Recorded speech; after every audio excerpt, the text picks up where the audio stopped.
नमस्कार दोस्तों, आपका अपना चैनल हिंदी जंक्शन पर स्वागत है। मैं परेश कुमार सिन्हा आपके समक्ष उपस्थित हुआ है एक बहुत ही महत्वपूर्ण वीडियो के साथ। अगर आप नए हैं तो चैनल को सब्सक्राइब कर बेल आइकन को दबा दें ताकि आने वाला वीडियो का नोटिफिकेशन आपको मिलता रहे। दोस्तों, जैसा कि आप सभी को पता है कि हम लोग बिहार स्टेट की तैयारी कर रहे हैं, तो उसी से संबंधित आज एक और प्रैक्टिस सेट लेकर उपस्थित हुए हैं। तो आप लोग वीडियो के अंत तक बने रहिएगा। ये वीडियो में 100 प्रश्नों का जो है सीरीज है, तो 100 प्रश्नों को देखिएगा, कितना आपका सही होता है कमेंट करके बताइएगा। तो आज हम लोग एक सेट को देखने वाले हैं जिसमें 100 प्रश्न होंगे। तो चलिए देखते हैं कौन सा सेट को देख रहे हैं आज। तो दोस्तों, आज हम लोग प्रीवियस क्वेश्चन देखने वाले हैं, यानी पेपर 2 पीजीटी हिंदी का प्रीवियस क्वेश्चन है सेकेंड शिफ्ट 2024 का। यानी 2024 में जो सेकेंड शिफ्ट में पूछा गया था पेपर 2 के 100 प्रश्न, वही प्रश्न को देखने वाले हैं। अगर आप बिहार स्टेट पेपर 2 हिंदी की तैयारी कर रहे हैं तो ये वीडियो आपके लिए खास होने वाला है। साथ ही अगर आप बीपीएससी 4.0 की तैयारी कर रहे हैं या किसी स्टेट का टीजीटी, पीजीटी, ईएमआरएस के भी यूजीसी नेट आदि का तैयारी कर रहे हैं तो उसके लिए भी ये वीडियो काफ़ी महत्वपूर्ण है, क्योंकि इसमें से 80 प्रश्न जो है साहित्य के हैं। तो आप लोग वीडियो के अंत तक बने रहिएगा, एक एक प्रश्नों को देखिएगा। आज का जो वीडियो है वो प्रीवियस ईयर क्वेश्चन है, यानी 2024 में जो सेकेंड शिफ्ट में पीजीटी में जो पूछा गया था वही प्रश्नों को देखने वाले हैं। तो ये जो वीडियो है काफ़ी महत्वपूर्ण हो जाता है, क्योंकि इसमें पीवाईक्यू यानी प्रीवियस ईयर क्वेश्चन को देखने वाले हैं, और ये जो क्वेश्चन है सेकेंड शिफ्ट 2024 का है। तो आप लोग हिंदी जंक्शन चैनल पे इससे पहले जो करवाया गया है 2023 का 24 का फर्स्ट शिफ्ट, ये सब क्वेश्चन प्रैक्टिस सेट को देखना चाहते हैं तो वीडियो के डिस्क्रिप्शन में लिंक लगा हुआ है प्लेलिस्ट का, आप वहां से देख सकते हैं। तो हिंदी जंक्शन से जुड़िए, हिंदी जंक्शन मतलब पक्का सिलेक्शन। तो आप लोग हिंदी जंक्शन पे अपनी तैयारी को बेहतर कर सकते हैं। यहाँ जो है हर एक क्लास का जो है टॉपिक बाई और प्रैक्टिस सेट, प्रीवियस सेट, सारा चीज़ उपलब्ध है। तो बीपीएससी 4.0 हिंदी की तैयारी कर रहे हैं किसी भी वर्ग का, तो आपके लिए यहाँ उचित जो है जंक्शन है जहाँ पे आप अपनी तैयारी को बेहतर कर सकते हैं। अगर आप बिहार स्टेट पेपर 2 हिंदी का notes, practice set, previous set पाना चाहते हैं तो हमारे नंबर 7261815307 पे आपको 199 रुपया किसी भी माध्यम से पेमेंट करना है, गूगल पे, फ़ोन पे, पेटीएम, और उसका स्क्रीनशॉट लेकर व्हाट्सएप कर देना है इसी नंबर पे। तो हम इधर से नोट्स आपको प्रोवाइड कर देंगे, जिससे आपका तैयारी 95% हो जाएगा। अलग से कहीं क्लास या कोई प्रैक्टिस सेट बनाने की आवश्यकता नहीं है, क्योंकि संपूर्ण notes, practice set, previous set उपलब्ध करवा देंगे। तो आप लोग चैनल पे बने रहिए, अपने तैयारी को बेहतर कीजिए। तो चलिए देखते हैं आज के जो 100 प्रश्न है, महत्वपूर्ण प्रश्न है, उसको हम लोग देखते हैं। तो आप लोग भी अंत तक बने रहिएगा। तो दोस्तों, आप लोगों के समक्ष पहला प्रश्न उपस्थित है, बिहार स्टेट 2025 के लिए है। पेपर 2 पीजीटी की हम लोग जो है तैयारी कर रहे हैं, और ये जो क्वेश्चन है पीवाईक्यू 2024 का है, यानी पेपर 2 सेकेंड शिफ्ट में जो पूछा गया था 2024 में, वही प्रश्नों को आज हम देख रहे हैं। जैसा कि आप देख रहे हैं पीवाईक्यू 2024, तो 2024 के जो सेकेंड शिफ्ट में प्रश्न पूछे गए थे वही प्रश्नों को देख रहे हैं, 100 प्रश्नों को देखेंगे। तो पहला प्रश्न आपके सामने है। कहा जा रहा है कि सर्वप्रथम हिंदी साहित्य के इतिहास का केवल प्रवृत्तिगत विभाजन किस इतिहासकार ने किया है? यानी प्रवृत्ति के आधार पे जो विभाजन किया है वो किस इतिहासकार ने किया है? देखिए, बात वही है लेकिन शब्दों में आपको उलझा दे रहा है। तो देखिए, प्रवृत्तिगत जो विभाजन किया है वो सही विभाजन इसका है ग्रियर्सन ने किया है। तो विकल्प सी जो है इसका सही हो जाएगा। तो विभाग इसका सी माना है, लेकिन ये भी सही है। तो विकल्प सी इसका सही आंसर है, जॉर्ज ग्रियर्सन ने किया है। आगे बढ़ते हैं, प्रश्न आपके सामने है। रामचंद्र शुक्ल ने आदिकाल का विवेचन और नामकरण कुल कितने पुस्तकों के आधार पर किया है? यानी आदिकाल का जो नामकरण किया है वीरगाथाकार, तो वो कितने पुस्तकों के आधार पे नामकरण इसका किया है। तो देखिए आदिकाल का वो जो नामकरण किए हैं वीरगाथाकार, वो कितने पुस्तकों के आधार पे किए हैं, तो 12 पुस्तकों के आधार पर जो है इसका नामकरण किए हैं। तो विकल्प सी जो है सही हो जाएगा। आगे बढ़ते हैं, अगले प्रश्न को देखते हैं। प्रश्न आपके सामने है। हिंदी साहित्य के उत्तर मध्यकाल का प्रवृत्ति के आधार पर रामचंद्र शुक्ल ने क्या नाम दिया है। यानी उत्तर मध्यकाल को प्रवृत्ति के आधार पर रामचंद्र शुक्ल क्या नाम दिए हैं। तो देखिए रामचंद्र शुक्ल जो नाम देते हैं उत्तर मध्यकाल को, वो रीतिकार नाम देते हैं। तो विकल्प डी जो है इसका सही आंसर हो जाएगा। अब देखिए यहाँ है कलाकार, श्रृंगारकार और अलंकृतकार। तो आपको देखिए रमाशंकर शुक्ल रसाल ने कलाकार कहा है, श्रृंगारकार जो है विश्वनाथ प्रसाद मिश्र का है, अलंकृतकार जो है मिश्र बंधु का है। तो ये आप देख सकते हैं चारों विकल्प का सही क्या है। आगे है आधुनिक काल को गद्यकार किसने कहा है। आधुनिक काल को गद्यकार जो है किसने कहा है, आपको बताना है। तो देखिए आधुनिक काल को गद्यकार की जो संज्ञा दी है वो आचार्य रामचंद्र शुक्ल ने दी है। तो विकल्प ए जो है सही हो जाएगा, आचार्य रामचंद्र शुक्ल इसका सही आंसर है। चलिए आगे बढ़ते हैं, अगले प्रश्न को देखते हैं। आज हम लोग जो प्रश्न देख रहे हैं 2024 में सेकेंड शिफ्ट में जो पूछा गया था पेपर 2 में, उसी प्रश्नों को देख रहे हैं। आगे का प्रश्न है, आचार्य रामचंद्र शुक्ल ने आधुनिक काल का प्रारंभ कब से माना है। देखिए ये संवत में रामचंद्र शुक्ल ने माने हैं, लेकिन यहाँ ईस्वी में दिया है, तो आपको दिमाग लगाना है। तो देखिए संवत में अगर 57 वर्ष घटा दीजिएगा तो ईस्वी आ जाएगा। तो 1900 से वो जो है आधुनिक काल का जो है प्रारंभ मानते हैं। तो 1900 में अगर आप 57 घटा दीजिएगा तो इसका जो सही आंसर है विकल्प बी हो जाएगा। यानी 1843 ईस्वी से जो है रामचंद्र शुक्ल आधुनिक काल का शुरुआत मानते हैं। तो विकल्प बी जो है सही हो जाएगा। अब देखिए ईस्वी सन में रहेगा और उसको संवत में रहेगा तो 57 वर्ष जोड़ देना है। यानी ईस्वी से संवत करने के लिए जोड़ना है 57 वर्ष, और संवत से ईस्वी करने के लिए 57 वर्ष घटाना है। तो विकल्प बी जो है इसका सही आंसर हो जाएगा। आगे बढ़ते हैं, प्रश्न आपके सामने है। तो इसका देखिए जवाब क्या होगा। सर्वप्रथम किस इतिहासकार ने विधेयवादी दृष्टिकोण से साहित्य इतिहास लिखा है। तो देखिए विधेयवादी दृष्टिकोण से जो साहित्य इतिहास लिखा है उसको लिखा है रामचंद्र शुक्ल ने। रामचंद्र शुक्ल ने लिखा है, लेकिन विकल्प में नहीं है। तो ये देखिए विभाग जो इसका जो है गलत आंसर माना था, ग्रियर्सन को माना था, लेकिन ये गलत है। इसका सही आंसर रामचंद्र शुक्ल होगा, जो कि विकल्प में नहीं है। तो आप लोग को जब PDF उपलब्ध करवाया जाएगा तो इसमें जो है सुधार कर दिया जाएगा ताकि इसमें कोई दिक्कत ना रहे। तो इसका सही आंसर हो जाएगा रामचंद्र शुक्ल, विकल्प में नहीं है। आगे बढ़ते हैं, प्रश्न आपके सामने हैं। हजारी प्रसाद द्विवेदी ने पृथ्वीराज रासो को किस प्रकार का ग्रंथ माना है। तो देखिए हजारी प्रसाद द्विवेदी ने जो ग्रंथ माना है वो क्या माना है, अर्ध प्रमाणिक माना है। अर्ध प्रमाणिक ग्रंथ माना है। तो विकल्प सी जो है इसका सही आंसर हो जाएगा। हजारी प्रसाद द्विवेदी इसे अर्ध प्रमाणिक मानते हैं। अब देखिए रामचंद्र शुक्ल जो है इसे अप्रमाणिक मानते हैं। तो ये भी ध्यान में देना, रामचंद्र शुक्ल और हजारी प्रसाद द्विवेदी से ज़्यादा प्रश्न रहता है, तो ये ध्यान में रखिएगा। आगे बढ़ते हैं, देखते हैं अगले प्रश्न को। रामचंद्र शुक्ल ने आदिकाल का नामकरण क्या किया था। यानी आदिकाल को वो क्या नाम दिए थे रामचंद्र शुक्ल, आपको बताना है। तो देखिए रामचंद्र शुक्ल ने जो आदिकाल का नाम दिया है वो वीरगाथाकार नाम दिया है। तो विकल्प ए जो है सही हो जाएगा, वीरगाथाकार। अब देखिए सिद्ध सामंत युग है, चारण काल है। तो चारण काल ग्रियर्सन का है, विज्ञापन काल जो है महावीर प्रसाद द्विवेदी का है, सिद्ध सामंत युग राहुल सांकृत्यायन का है। तो इसका जो सही आंसर है विकल्प ए हो जाएगा। वीरगाथाकार जो है रामचंद्र शुक्ल का दिया हुआ नाम है आदिकाल को। तो विकल्प ए जो है इसका सही आंसर हो जाएगा। आगे बढ़ते हैं, अब देखिए आगे पूछ दिया है आदिकाल को विज्ञापन काल किसने कहा है। आदिकाल को विज्ञापन काल जो है किसने कहा है, आपको बताना है सही आंसर। तो विज्ञापन काल जो है महावीर प्रसाद द्विवेदी कहते हैं। विकल्प डी जो है सही हो जाएगा। तो कार्य विभाजन और नामकरण वाला जो टॉपिक है वो देख लीजिएगा, तो लगभग आपका 5 से 7 नंबर स्टेट में क्लियर हो जाएगा। आगे है घनानंद रीतिकार के किस शाखा के कवि हैं?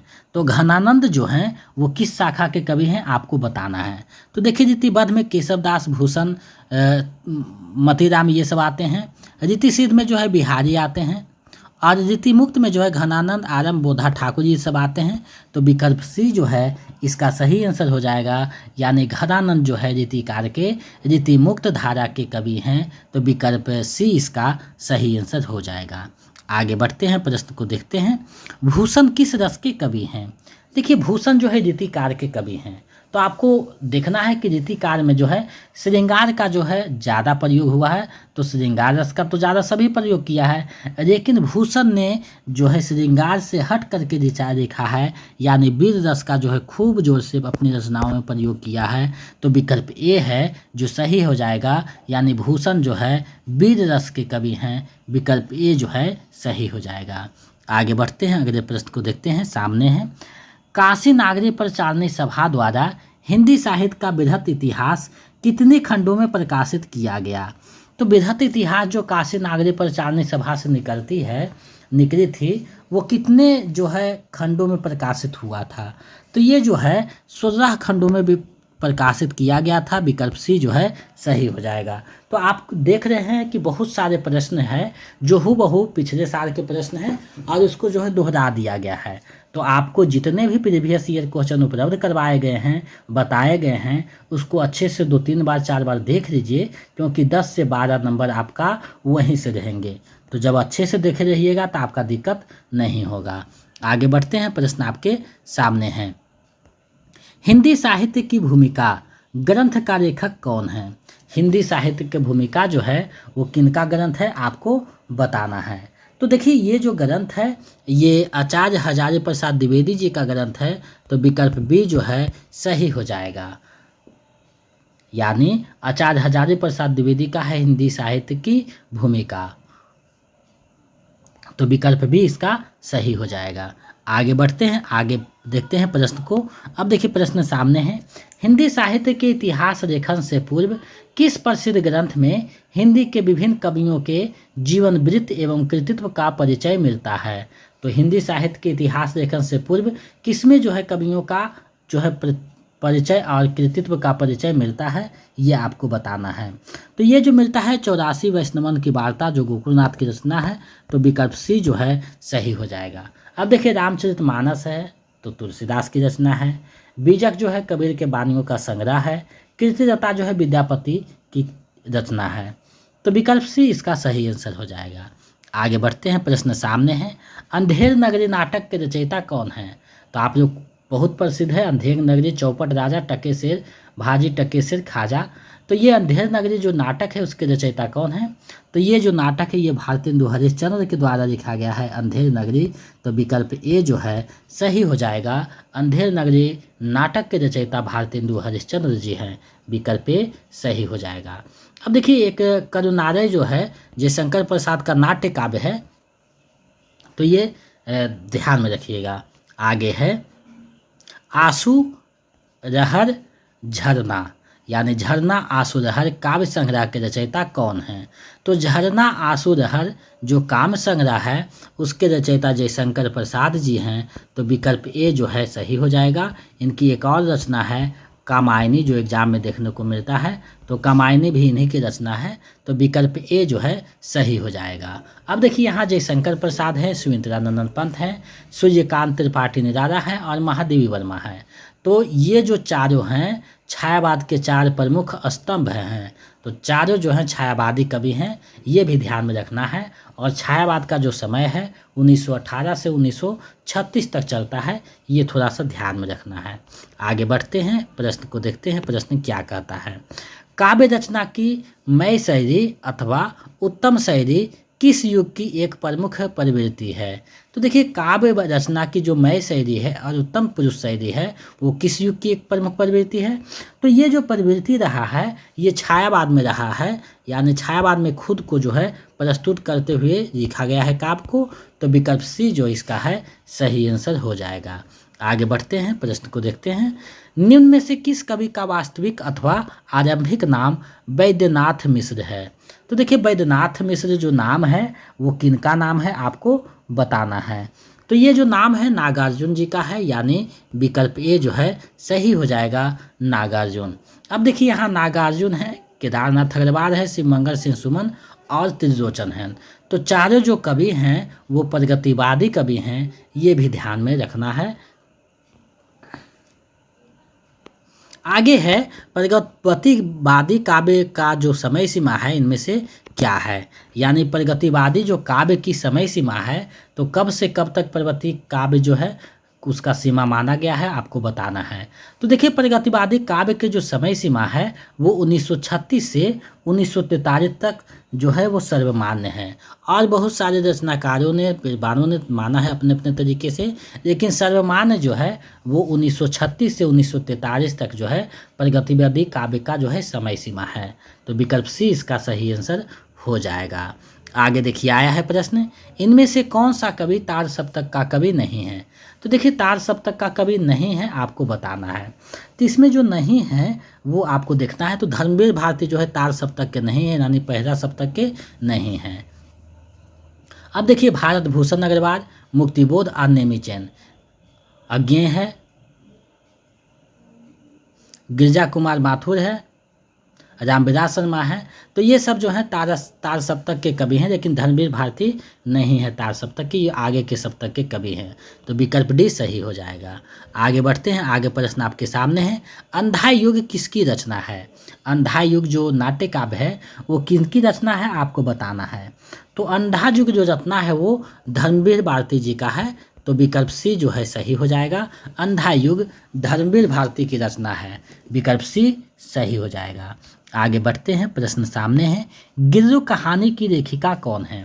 तो गिर्रु जो कहानी है उसकी लेखिका महादेवी वर्मा है। अब देखिए इनकी जो बहुत प्रसिद्ध कहानियां हैं उसमें सोना है, गौरा है, गिर्रु है। तो ये सब जो पालतू पशु रखे हुए थे महादेवी वर्मा, उसी पे जो है नाम दे दे करके कहानी लिखे हैं। तो विकल्प सी इसका सही आंसर हो जाएगा महादेवी वर्मा। आगे बढ़ते हैं, प्रश्न आपके सामने है, नाखून क्यों बढ़ते हैं, यह किस विधा की रचना है। नाखून क्यों बढ़ते हैं, यह किस विधा की रचना है। तो नाखून क्यों बढ़ते हैं, ये जो रचना है निबंध विधा की रचना है, विकल्प ए जो है सही हो जाएगा निबंध। अब ये जो रचना है हजारी प्रसाद द्विवेदी जी का है और आपके सिलेबस में भी लगा हुआ है। आगे बढ़ते हैं, प्रश्न आपके सामने है, चरणदास चोर किसकी नाट्य कृति है। चरणदास चोर किसकी नाट्य कृति है।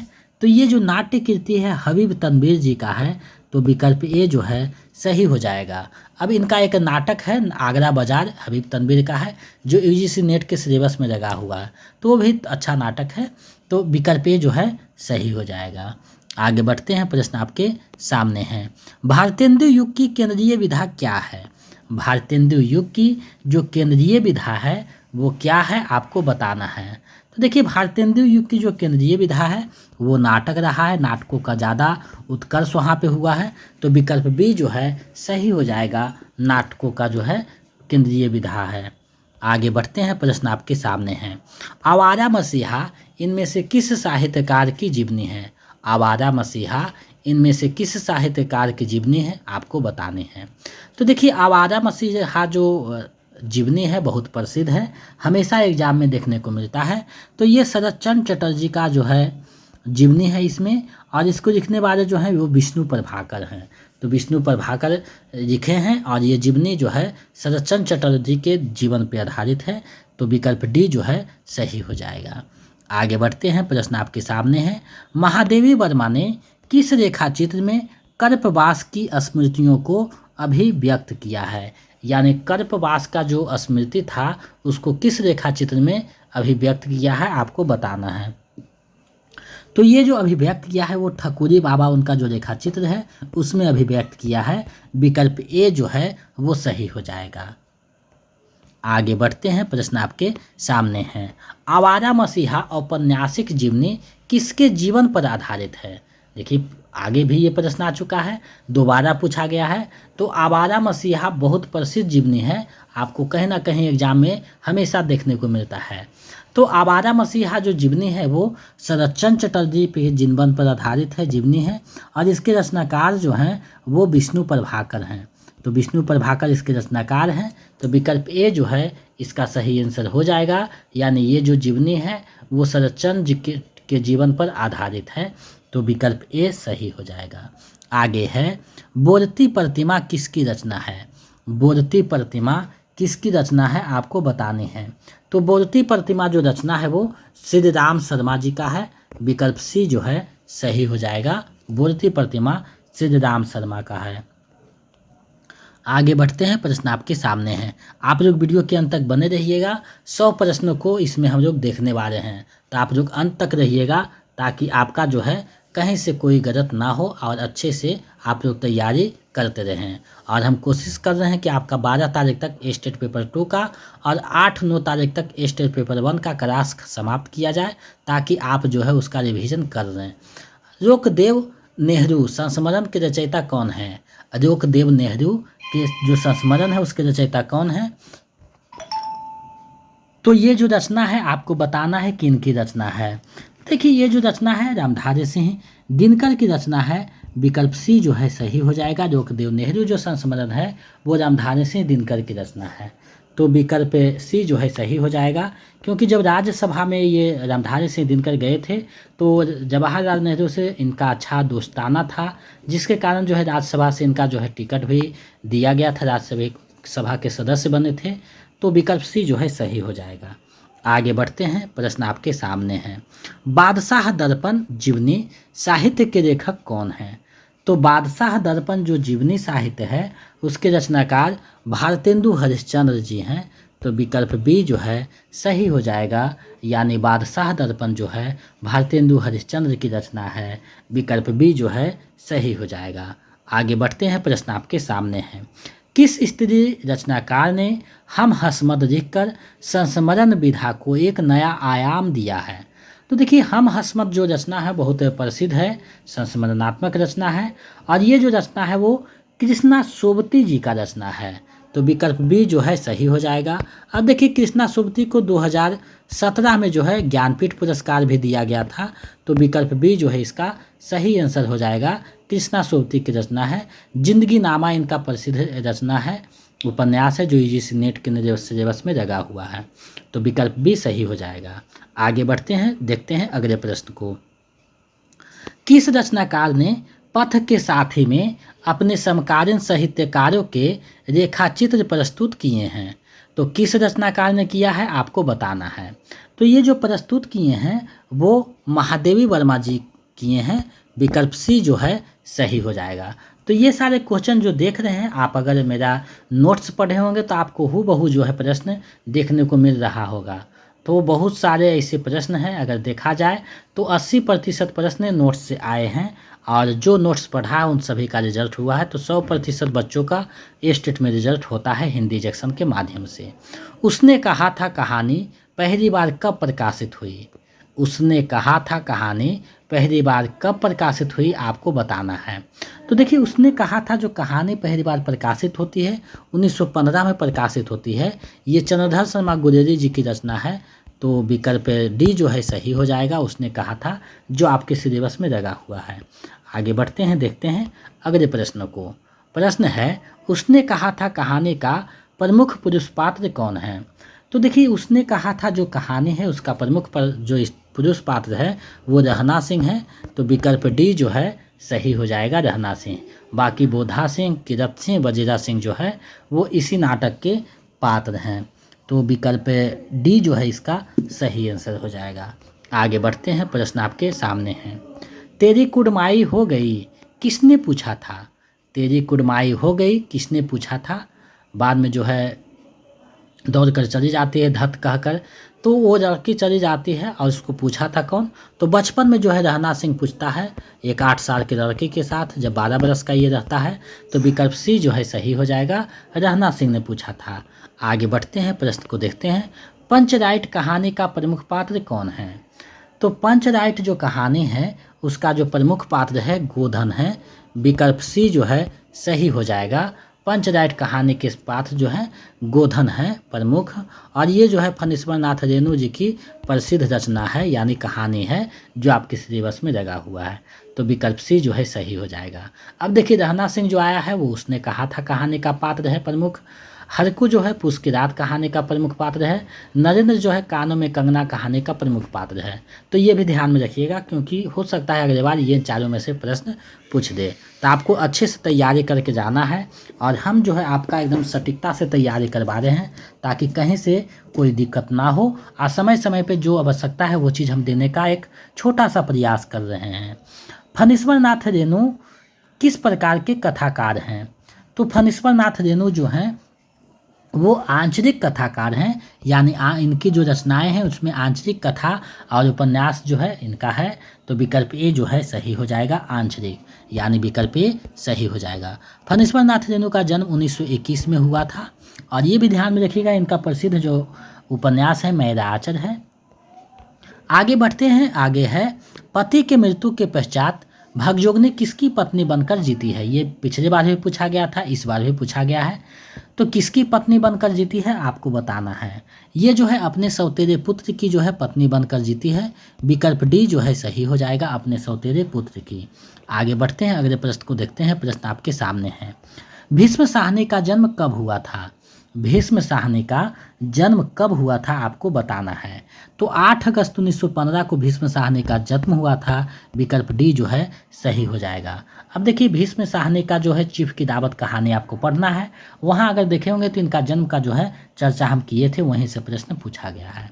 आगे बढ़ते हैं, गोदान उपन्यास में कौन से पात्र की पहचान दर्शन शास्त्र के प्रोफेसर के रूप में की जा सकती है? तो ये गोदान उपन्यास वाले टॉपिक में हम बताए थे कि डॉक्टर मेहता को जो है दर्शन शास्त्र के प्रोफेसर थे। तो विकल्प ए जो है सही हो जाएगा डॉक्टर मेहता। आगे बढ़ते हैं, प्रश्न आपके सामने है, निम्न में कौन सा एक गोदान उपन्यास का पात्र है? तो देखिए गोदान उपन्यास का पात्र अगर देखिए तो कालीचरण, लक्ष्मीदासन और बालदेव घोप, ये तीनों जो है मेरा आचर उपन्यास का पात्र है। लेकिन ओंकार नाथ जो है एक संपादक रहता है पत्रिका का और ये जो है विकल्प डी जो है सही हो जाएगा यानी ओंकार नाथ। आगे बढ़ते हैं, अगले प्रश्न को देखते हैं। प्रश्न आपके सामने हैं, निम्न में कौन सा एक पात्र पेशे से डॉक्टर है? यानी यहाँ जो पात्र दिया गया है इसमें कौन से वो पात्र हैं जो पेशे से डॉक्टर हैं, यानी चर्चा किया गया है डॉक्टर के रूप में। तो देखिए मिस मालती जो रहती है वो पेशे से डॉक्टर रहती है। विकल्प ए जो है सही हो जाएगा, यानी मिस मालती जो है गोदान उपन्यास में जो है एक डॉक्टर की भूमिका में रहती है। विकल्प ए सही है। मेहता जो है दर्शन शास्त्र का जो है प्रोफेसर होता है। राय साहब जो है जमींदार हैं। तो विकल्प ए जो है सही हो जाएगा। सभी पात्र गोदान उपन्यास के हैं। आगे बढ़ते हैं, प्रश्न आपके सामने है, मैं इस सिद्धांत का समर्थक हूँ कि संसार में छोटे बड़े हमेशा रहेंगे और उन्हें हमेशा रहना चाहिए। इसे मिटाने की चेष्टा करना मानव जाति के सर्वनाश का कारण होगा। यह कथन गोदान के किस पात्र का है? तो गोदान उपन्यास में ये जो कथन है ये डॉक्टर मेहता के द्वारा कहा जाता है, यानी विकल्प डी जो है सही हो जाएगा। आगे बढ़ते हैं, अगले प्रश्न को देखते हैं। प्रश्न आपके सामने है, डॉक्टर का रिसर्च पूरा हो गया एकदम कंप्लीट। वह बड़ा डॉक्टर हो गया। डॉक्टर ने रोग की जड़ पकड़ ली है। गरीबी और जहालत इस रोग के दो कीटाणु हैं। यह उदाहरण किस उपन्यास से लिया गया है? तो ये जो उदाहरण लिया गया है ये मेरा आचर उपन्यास से लिया गया है। विकल्प सी जो है सही हो जाएगा। अब देखिए मेरा आचर का जो उपन्यास का प्रकाशन है 1954 में है। ये आंचलिक उपन्यास है और इसमें बिहार के पूर्णिया जिले के मेरीगंज गांव का चित्रण है और ये जो उपन्यास है ये फणीश्वर नाथ रेणु की रचना है। तो ये ध्यान में रखिएगा। आगे बढ़ते हैं, प्रश्न आपके सामने है, मेरा आचर उपन्यास का कौन सा पात्र सोशलिस्ट पार्टी से जुड़ा हुआ है? तो मेरा आचर जो उपन्यास है उसका एक पात्र होता है कालीचरण जो सोशलिस्ट पार्टी से जुड़ा हुआ है। विकल्प बी जो है इसका सही आंसर है हो जाएगा। ये प्रश्न पिछले जो है स्टेट में पूछा गया था। आगे बढ़ते हैं, चंद्रगुप्त नाटक किनकी रचना है? तो चंद्रगुप्त नाटक जो है हम पढ़ा चुके हैं। चंद्रगुप्त नाटक जो है वो जयशंकर प्रसाद की रचना है, विकल्प डी जो है सही हो जाएगा। तो आप देखिएगा बहुत सारे प्रश्न जो है वो प्रीवियस ईयर क्वेश्चन होते हैं, और हमें लगता है कि आप अगर प्रीवियस ईयर क्वेश्चन को अच्छे से कर लीजिएगा तो आपका 10-12 नंबर जो है यहीं से आ जाएगा। तो आप लोग इसको कर लीजिएगा, प्रैक्टिस सेट बना लीजिएगा, तो आपका 20-25 नंबर क्लियर हो जाएगा। बाकी नोट्स पढ़िएगा तो आपका 70-75 नंबर बहुत आराम से आ जाएगा हिंदी से ही। चंद्रगुप्त नाटक का प्रधान स्वर क्या है? तो देखिए चंद्रगुप्त नाटक का जो है वो प्रधान स्वर क्या है? तो राष्ट्रीयता है। इसमें राष्ट्रीयता का बोध करवाया गया है नाटक में। तो विकल्प बी जो है सही हो जाएगा। जयशंकर प्रसाद का नाटक है और इसका प्रकाशन 1931 ईस्वी में हुआ है। आगे बढ़ते हैं, प्रश्न आपके सामने है। मगध की राजकुमारी का नाम क्या है? तो देखिए मगध का जो राजकुमारी थी, मगध की राजकुमारी वो कल्याणी रहती है। मगध की राजकुमारी, विकल्प डी जो है सही हो जाएगा। सभी पात्र जो हैं चंद्रगुप्त नाटक के हैं, ये ध्यान में रखिएगा। आगे बढ़ते हैं, प्रश्न सामने है। अरुण या मधुमय देश हमारा निम्न में से किस पात्र का गीत है? यानी किसके द्वारा ये गीत जो है गाया जाता है? तो देखिए ये जो गीत गाया जाता है ये चंद्रगुप्त नाटक में कार्नेरिया के द्वारा गाया जाता है। विकल्प बी जो है सही हो जाएगा। कल्याणी, मालविका और अर्का ये सभी पात्र जो है चंद्रगुप्त नाटक के ही हैं। आगे बढ़ते हैं, प्रश्न को देखते हैं। निम्न में कौन मोहन राकेश की रचना नहीं है? यानी आपको बताना है इनमें से कौन सी रचना जो है वो मोहन राकेश की नहीं है। तो देखिए आप रचना को देखिएगा तो 60 का एक दिन तो है, आधे अधूरे भी है। कामायनी जो है जयशंकर प्रसाद की रचना है, तो नहीं पूछ रहा है, तो विकल्प सी जो है सही हो जाएगा। कामायनी जो है जयशंकर प्रसाद की रचना है। बाकी रहरों के राजहंस भी मोहन राकेश का है, तो विकल्प सी जो है सही हो जाएगा। आगे प्रश्न को देखते हैं। आषाढ़ का एक दिन के प्रथम अंक के अनुसार मल्लिका ने किसका साक्षात्कार नहीं किया था? तो प्रथम अंक के अनुसार किसका साक्षात्कार नहीं किया था? तो ये जो है प्राकृतिक सौंदर्य का पहले जो है साक्षात्कार नहीं किया था, तो विकल्प बी जो है इसका सही आंसर हो जाएगा, प्राकृतिक सौंदर्य का। आगे बढ़ते हैं। इस नाटक की नायिका कौन है? इस नाटक मतलब आपको विकल्प के अनुसार देखना है। तो यानी कि कहा जा रहा है आषाढ़ का एक दिन जो नाटक है उसकी नायिका कौन है? तो इसकी जो नायिका है वो मल्लिका रहती है। विकल्प डी जो है सही हो जाएगा। आगे बढ़ते हैं। अब देखिए निबंध से प्रश्न है। गेहूं और गुलाब में गेहूं किसका प्रतीक है? तो देखिए गेहूं जो प्रतीक है वो भौतिकता का प्रतीक है। विकल्प ए जो है सही हो जाएगा, भौतिकता का प्रतीक है गेहूं। तो गेहूं और गुलाब जो निबंध है वो रामवृक्ष बेनीपुरी जी का निबंध है। बहुत ही प्रसिद्ध निबंध है, अच्छा निबंध है। आप जितने भी निबंध हैं, जितने भी कहानी है उसको आप 2-3 बार देखिए, कविताओं को भी 2-3 बार देखिए, जिससे आपका जो है 20 से क्वेश्चन पूछा जाए तो आप आराम से जवाब दे सकें। अब देखिए प्रश्न है। आचरण की सभ्यता के लेखक के अनुसार आचरण का निर्माण कैसे होता है? तो देखिए आचरण का जो निर्माण होता है वे उसके अनुसार कहा गया है कि उसका सिर तो सिराओं के ऊपर घिस घिस कर बनता है आचरण, उसके फूल तो सूर्य की गर्मी और समुद्र के नमकीन पानी से बारंबार भींकर और सूखकर रारी पकड़ते हैं। बिल्कुल सही है। वह केवल मन के सपनों से नहीं कभी नहीं बना करता। तो इनमें से सभी यानी सभी सही है। विकल्प डी जो है सही हो जाएगा। यानी आचरण का निर्माण इन सभी माध्यमों से होता है निबंध के अनुसार। आगे है। आचरण की सभ्यता के लेखक के अनुसार किसकी भाषा शब्द रहित है? तो किसकी भाषा शब्द रहित है आपको बताना है। तो देखिए शब्द रहित जो भाषा है वो प्रेम की भाषा जो है शब्द रहित है। विकल्प डी सही हो जाएगा। और इस निबंध के रचनाकार सरदार पूर्ण सिंह हैं, यानी सरदार पूर्ण सिंह आचरण की सभ्यता निबंध के रचनाकार हैं। तो विकल्प डी सही हो जाएगा। आगे बढ़ते हैं, देखते हैं अगले प्रश्न को। नाखून क्यों बढ़ते हैं कि निबंधकार कौन है? यानी नाखून क्यों बढ़ते हैं किनका निबंध है? तो ये जो निबंध है हजारी प्रसाद द्विवेदी जी का निबंध है, लेकिन बोर्ड जो है इसको शांति प्रिय द्विवेदी कर दिया, तो ये गलत है। हजारी प्रसाद द्विवेदी जी का बहुत ही प्रसिद्ध निबंध है जो आपके सिलेबस में भी लगा हुआ है। आगे है। नाखून क्यों बढ़ते हैं में द्विवेदी जी के अनुसार इंडिपेंडेंस का सही अर्थ क्या है?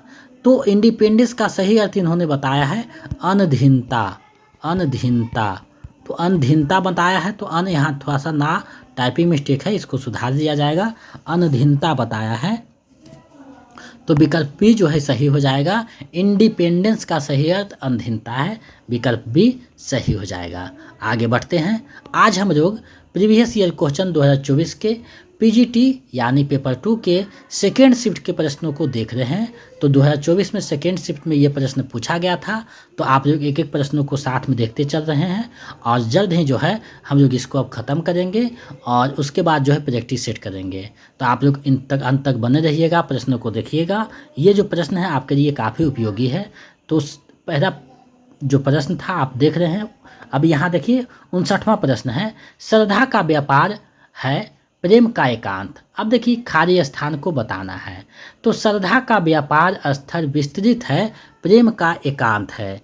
यानी श्रद्धा का जो प्रेम व्यापार स्थल है वो विस्तृत है और प्रेम का जो है वो एकांत है। तो विकल्प डी जो है इसका सही आंसर हो जाएगा। आगे है, धर्म की पहली सीढ़ी क्या है। तो देखिए धर्म की जो पहली सीढ़ी है वो श्रद्धा होती है, पर यानी विकल्प डी जो है सही हो जाएगा। तो ये श्रद्धा और भक्ति निबंध से दिया गया है, आप उस निबंध को पढ़िएगा तो समझ में आ जाएगा। आगे बढ़ते हैं, प्रश्न आपके सामने है। पैरों पर ही है पड़ी हुई मिथिला भिखार ने सुकुमारी, तो पूछ कहाँ इसने खोई अपनी अनंत निधियाँ सारी। प्रस्तुत पंक्तियाँ किस कविता से दिया गया है। यानी पैरों पर ही है पड़ी हुई मिथिला भिखारिणी सुकुमारी, तो पूछ कहाँ इसने खोई अपनी अनंत निधियाँ सारी। प्रस्तुत पंक्तियाँ जो है किस कविता से दी गई है आपको बताना है। तो ये जो पंक्ति दी गई है ये हिमालय कविता से दी गई है, जिसके रचनाकार रामधारी सिंह दिनकर हैं। तो विकल्प डी जो है सही हो जाएगा, हिमालय कविता से दी गई है। आगे बढ़ते हैं, प्रश्न सामने है। रत्नसेन कहाँ का राजा था। रत्नसेन कहाँ का राजा था। तो देखिए रत्नसेन जो पात्र है वो पद्मावत का पात्र है, जिसमें आपको नागमती वियोग खंड पढ़ना है, उसमें बताया गया है। तो रत्नसेन जो है वो चित्तौड़ का राजा है, विकल्प बी जो है सही हो जाएगा। आगे बढ़ते हैं, प्रश्न को देखते हैं। प्रश्न सामने है। कंठ अभिराख मनहि पद पंकज अनिहि सुकोर अगोरी। कवि किसके पद कमर को अगोरने की बातें कह रहे हैं। यानी इस पंक्ति के माध्यम से किसके पद को अगोरने की बात कर रहे हैं आपको बताना है। तो इसके माध्यम से जो राधा के पाँव को अगोरने की बात कर रहे हैं, यानी विकल्प सी जो है सही हो जाएगा। आगे है, जय जय भैरवी असुर भयाउनी किस प्रकार का पद है। तो ये जो पद है ये देवी वंदना है, यानी देवी की जो है वंदना किया गया है इसमें। तो ये जो है विकल्प डी जो है सही हो जाएगा, विद्यापति की है, विकल्प डी सही है। आगे है, तुमुर कोराहर कराह में कविता कहाँ से उद्धृत है। तो तुमुर कोराहर जो कराह है वो कामायनी कविता से दिया गया, कामायनी जो पुस्तक है उससे दिया गया है, विकल्प डी जो है सही हो जाएगा। अब देखिए कामायनी के जो बारहवां सर्ग निर्वेद सर्ग है उसी से दिया गया है। तो हो सकता है आपसे सर्ग पूछ रहे। तो कामायनी में जो है 15 सर्ग है, जिसमें बारहवां सर्ग निर्वेद है, उसी से तुमुर कोराहर कराह में जो है कविता दिया गया है, विकल्प डी जो है सही हो जाएगा। आगे देखिए है, राजा दशरथ के मंत्री कौन थे। तो राजा जो दशरथ थे उसके मंत्री कौन थे आपको बताना है। तो उनके मंत्री जो थे वो सुमंत्र थे। आप जब अयोध्या कांड पढ़िएगा तो वहाँ बताया गया है, विकल्प जो है सही हो जाएगा। आगे है, सूरदास के गुरु कौन थे। तो सूरदास के जो गुरु थे वो वल्लभाचार्य थे, यानी विकल्प डी जो है सही हो जाएगा। सूरदास ब्रज भाषा के कृष्ण भक्ति शाखा के कवि हैं। आगे बढ़ते हैं, प्रश्न आपके सामने है। रस संप्रदाय के प्रवर्तक आचार्य का नाम क्या है। तो रस संप्रदाय के जो प्रवर्तक हैं वो भरत मुनि हैं, विकल्प ए जो है सही हो जाएगा। इन्होंने रसों की संख्या 8 मानी है अपनी नाट्यशास्त्र पुस्तक में, तो विकल्प ए सही हो जाएगा। आगे बढ़ते हैं, प्रश्न आपके सामने है। दिवसावसान का समय मेघमस आसमान से उतर रहे, मेघमय आसमान से उतर रहे वह संध्या परिसी धीरे धीरे। अब देखिए मेघमस, अब यहाँ देखिए टाइपिंग मिस्टेक थोड़ा सा हो गया है, तो इसको मेघमय इसको लीजिएगा, मेघमय आसमान से उतर रही है, वह संध्या सुंदरी परिसी धीरे धीरे धीरे धीरे। प्रस्तुत पंक्ति में कौन सा अलंकार है, यानी यहाँ जो पंक्ति दिया गया है इसमें कौन सा अलंकार है आपको बताना है। तो देखिए इस जो पंक्ति है इसमें कौन सा अलंकार है आपको इसकी चर्चा करनी है। तो इसमें जो है मेघ को जो है एक परी से प्रस्तुत किया गया है, यानी मानवीकरण अलंकार यहाँ हो जाएगा, क्योंकि एक मानव के रूप में प्रस्तुत किया गया है, विकल्प सी सही हो जाएगा। आगे है कोई भी छंद किसमें विभक्त रहता है, तो कोई भी छंद जो है वो चरणों में या यति में विभक्त रहता है, तो विकल्प सी हो जाएगा, यानी दोनों में ही, तो विकल्प सी इसका सही आंसर हो जाएगा। आगे बढ़ते हैं, प्रश्न आपके सामने हैं। जिस छंद के पहले तथा तीसरे चरणों में 13-13 और दूसरे तथा चौथे चरणों में 11-11 मात्राएं होती है, छंद कहलाता है। तो वो छंद क्या कहलाता है, तो उसे कहा जाता है दोहा छंद, यानी विकल्प डी जो है सही हो जाएगा। और दोहा और रोरा छंद मिल जाता है तो कुंडजिया छंद बन जाता है। चौपाई छंद में जो है 16 मात्राएं होती है सभी चरणों में, तो ये ध्यान में रखिएगा, आगे जो है छंद में पढ़ाया जाएगा। प्रस्तुत निम्न में से कौन सममात्रिक छंद है, तो सममात्रिक छंद कौन है आपको बताना है। तो देखिए चौपाई जो है वो सममात्रिक छंद है, विकल्प ए जो है सही हो जाएगा। आगे बढ़ते हैं, प्रश्न को देखते हैं। दोहा और रोरा को मिलाने से कौन सा छंद बनता है, तो ऊपर चर्चा किए थे, दोहा और रोरा जो है दोनों छंद को मिला दीजिएगा तो कुंडजिया छंद बन जाता है, विकल्प बी जो है इसका सही आंसर हो जाएगा। आगे बढ़ते हैं, अगले प्रश्न को देखते हैं। प्रश्न आपके सामने हैं। अभिनव गुप्त का अभिव्यक्तिवाद किस दर्शन पर आधारित है। अब देखिए दर्शन पूछ दिया है, तो अभिव्यक्तिवाद जो है वो किस दर्शन पे आधारित है, तो शैव दर्शन पे आधारित है, विकल्प ए जो है सही हो जाएगा। अभिव्यक्तिवाद शैव दर्शन पे आधारित है, विकल्प ए सही हो जाएगा। आगे देखिए आपको संधि पूछा गया है। नरेंद्र शब्द में कौन सी संधि है, तो संधि वाले टॉपिक अगर पढ़े होंगे तो आपको समझ में आ रहा होगा। नर जो इंद्र यानी नरेंद्र, तो नर जो इंद्र यानी विकल्प जो डी है सही हो जाएगा। गुण स्वर संधि का उदाहरण नर जो इंद्र नरेंद्र, तो विकल्प डी जो है सही हो जाएगा, गुण संधि है। तो संधि वाले टॉपिक पढ़िएगा तो ये समझ में आपको आ जाएगा। आगे है निरोग शब्द का कौन सा संधि विच्छेद सही है, तो निरोग का जो हो जाएगा वो आप सभी को पता है, निह जो रोग हो जाएगा यानी विसर्ग संधि है, विकल्प सी जो है सही हो जाएगा। निह जो रोग निरोग, विकल्प सी सही हो जाएगा। आगे बढ़ते हैं, अगले प्रश्न को देखते हैं। निम्नलिखित में कौन सा शब्द परा उपसर्ग से बना हुआ है, तो परा उपसर्ग से कौन सा शब्द बना है आपको बताना है। तो परा उपसर्ग से जो बना हुआ है वो शब्द है प्रख्यात, यानी परा जोड़ ख्यात प्रख्यात, प्रति जोड़ दिन प्रतिदिन, प्रति जोड़ एक प्रत्येक, प्रति जोड़ उपकार प्रत्युपकार, तो ये जो है विकल्प बी जो है सही हो जाएगा। अब देखिए डिजिटल बोर्ड रहता तो विस्तार से हम सभी पे चर्चा कर देते, लेकिन अभाव है, खैर कोई बात नहीं, जल्द ही होगा, कोशिश में लगे हुए हैं।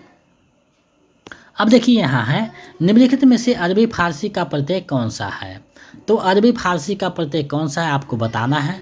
तो अरबी फारसी का जो प्रत्यय है वो आबाद जो है अरबी फारसी का प्रत्यय है, विकल्प डी जो है सही हो जाएगा। तो प्रत्यय वाले टॉपिक में इसको देखा जाएगा। आगे बढ़ते हैं, आप लोग वीडियो के अंत तक बने रहिएगा। 20 प्रश्न और है।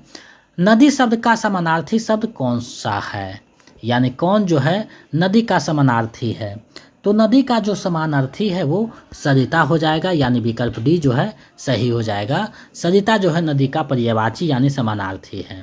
आगे बढ़ते हैं। वह बहुत जल्दी वापस लौट आया, वाक्य में अशुद्धि का प्रकार है, तो अशुद्धि का प्रकार कौन सा है आपको बताना है। पुनरुक्ति दोष है, वह बहुत जल्दी वापस लौट आया, तो पुनरुक्ति दोष है, वह बहुत जल्दी वापस लौट आया, तो ये वह बहुत जल्दी वापस लौट आया, पुनरुक्ति दोष है, यानी विकल्प ए जो है सही हो जाएगा। अशुद्धि का प्रकार जो है पुनरुक्ति दोष है, तो विकल्प ए सही हो जाएगा। आगे बढ़ते हैं, प्रश्न आपके सामने है। आगरा से राजा लक्ष्मण सिंह किस पत्र को निकालते थे, तो आगरा से जो राजा लक्ष्मण सिंह निकालते थे वो कौन पत्र निकालते थे, तो प्रजा हितैषी निकालते थे, विकल्प ए जो है सही हो जाएगा।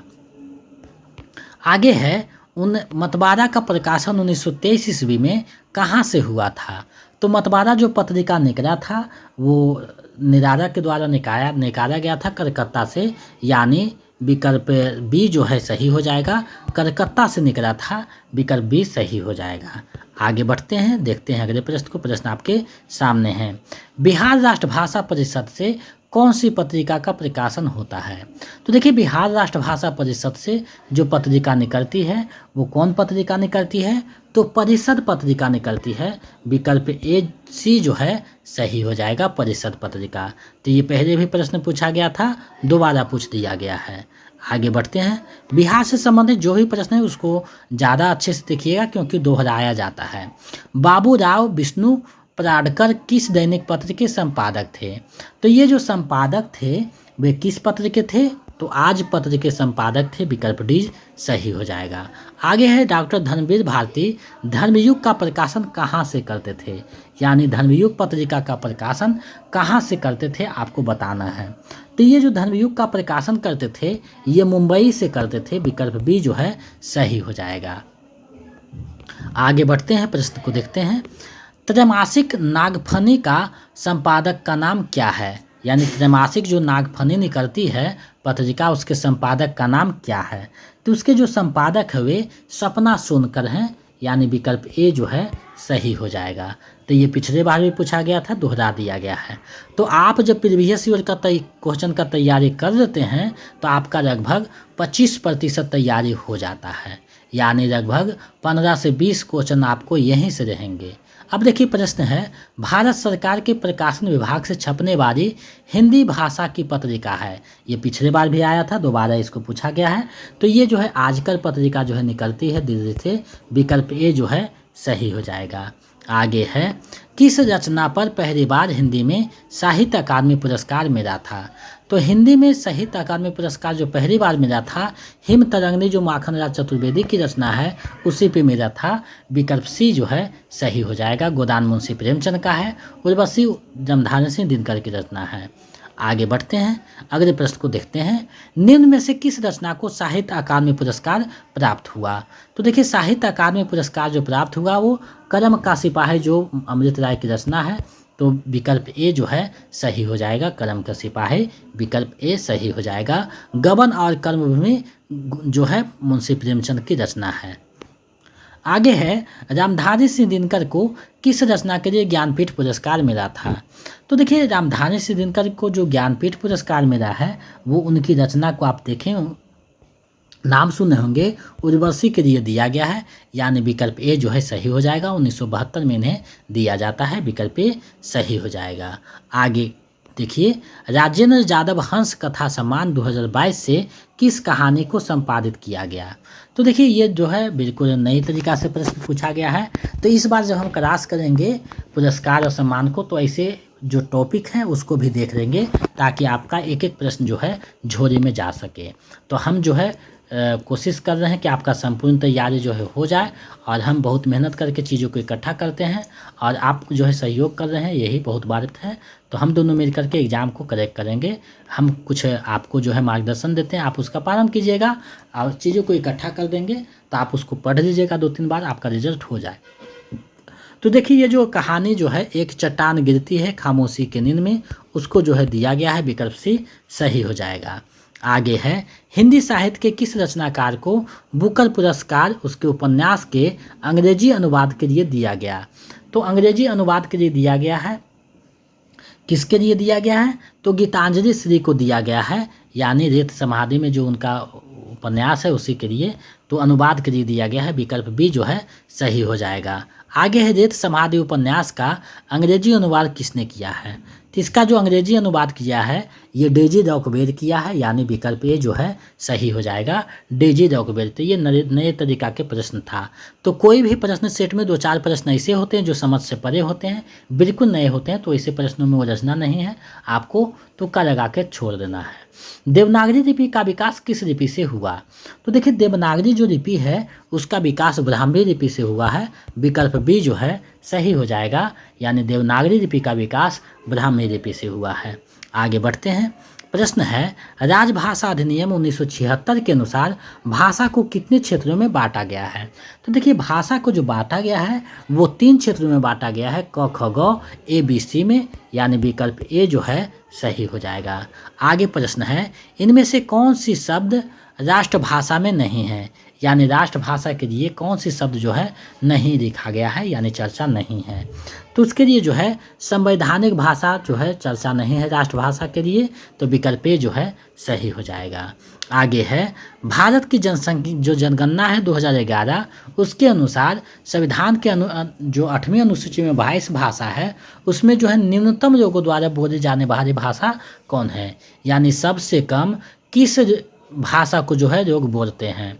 तो देखिए, सबसे कम जो बोला जाता है वो संस्कृत भाषा जो है बोला जाता है, विकल्प सी जो है सही हो जाएगा।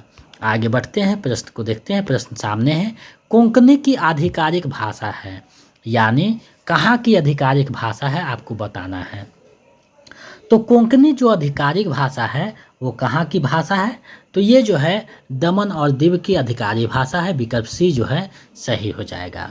आगे बढ़ते हैं, प्रश्न आपके सामने है, बोडो भाषा मुख्य रूप से भारत के निम्नलिखित में से किस राज्य में बोली जाती है? ये पिछले बार भी प्रश्न पूछा गया था, दोहराया गया है। तो ये जो बोडो भाषा है असमिया भाषा है, ये असम में बोला जाता है, विकल्प ए जो है सही हो जाएगा।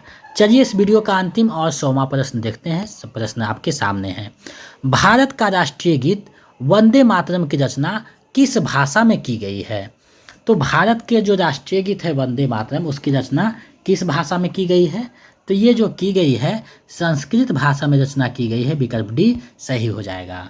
अब आप इसका जो है कमेंट में जवाब दीजिए कि वंदे मातरम जो है उसके रचयिता कौन है, कमेंट में आप लोग जवाब दीजिएगा। और ये जो प्रैक्टिस सेट था यानी प्रीवियस सेट था जो 2024 के सेकेंड शिफ्ट के, इसमें 100 प्रश्नों में आपका कितना सही हुआ है वो कमेंट करके बताइएगा, ताकि हम भी समझ सकें कि आपका तैयारी बेहतर चल रहा है। तो आज जो है हम आपको 2024 के पेपर 2 यानी पीजीटी के सेकेंड शिफ्ट के प्रश्नों को प्रस्तुत किया, और हमें पूरा विश्वास है कि आपके तैयारी में महत्वपूर्ण भूमिका निभाएगा। तो आप लोग जो है इसको जितने भी प्रीवियस सेट है उसको 2-4 बार देखिएगा, और जितने भी क्लास हो रहे हैं 2-3 बार चीज़ों को पढ़िएगा, तभी आपका एग्ज़ाम जो है आसानी से निकल पाएगा। और ए स्टेट में आप लोग अच्छे से पढ़ देते हैं तो आपका 50 से 60% तैयारी इसी से हो जाएगा आपका बीपीएससी 4.0 के लिए। तो आप जितना ज़्यादा मेहनत कीजिएगा आपको उतना लाभ होगा 4.0 में। अब देखिए, अगर आप स्टेट पेपर 2 का नोट्स प्रैक्टिस सेट पाना चाहते हैं तो हमारे नंबर 72 61 81 53 07, इस पे जो है 199 रुपया स्टेट पेपर 2 के लिए, और 149 रुपया स्टेट पेपर 1 के लिए, और 249 रुपया बीपीएससी 4.0 के लिए पेमेंट कर दीजिए, और स्क्रीनशॉट भेज दीजिए, तो इधर से notes practice set previous set provide करवा दिया जाएगा। तो आप लोग हिंदी जंक्शन चैनल पे इतना देर बने रहें, इसके लिए बहुत बहुत धन्यवाद। और हम आशा करते हैं कि आप जितना जो लक्ष्य बना करके आए हैं उस लक्ष्य को पाने में हिंदी जंक्शन जो है मार्गदर्शन करेगा मेरे निर्देशन में। तो आप लोग जो है चैनल पे बने रहिए, हिंदी जंक्शन से जुड़ करके अपना सिलेक्शन को पक्का कीजिए, और चीज़ों को जो है फ्री में देखिए। कहीं भी यूट्यूब पे इतना बेहतरीन तरीके से शायद ही बताया गया होगा, तो आप लोग को फ्री यहाँ दिया गया है। आपसे जो नोट्स का लिया जा रहा है वो टाइपिंग कॉस्ट लिया जा रहा है, तो आप टाइपिंग के लिए पैसा दे रहे हैं, ना कि कोर्स के लिए। कोर्स बिल्कुल यूट्यूब पे फ्री है, आप वहाँ से देख सकते हैं, और समय है तो नोट्स बना सकते हैं, नोट्स देने की आवश्यकता नहीं है। चीज़ें वही रहती है जो यहाँ हम पढ़ाते हैं, वही हम आपको PDF उपलब्ध करवाते हैं।